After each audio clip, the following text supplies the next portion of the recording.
How does medical triage work in emergency response?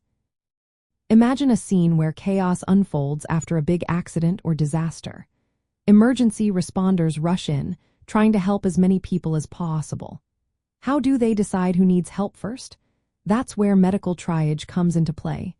It's a process that helps sort patients quickly based on how serious their injuries or illnesses are. The goal is to get the most life-saving care to those who need it most right away. When responders arrive at the scene or when patients arrive at a hospital, they start assessing immediately.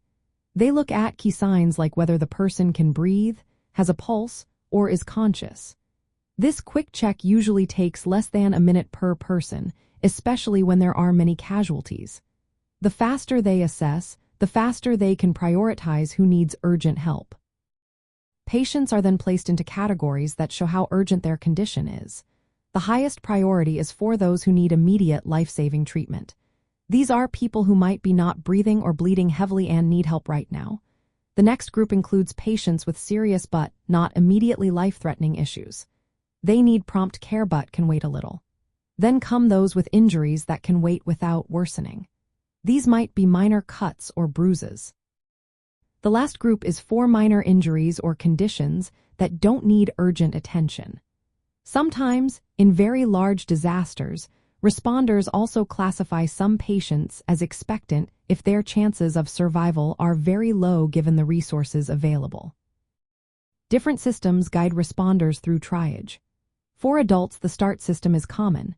It helps responders quickly check breathing, circulation, and mental alertness.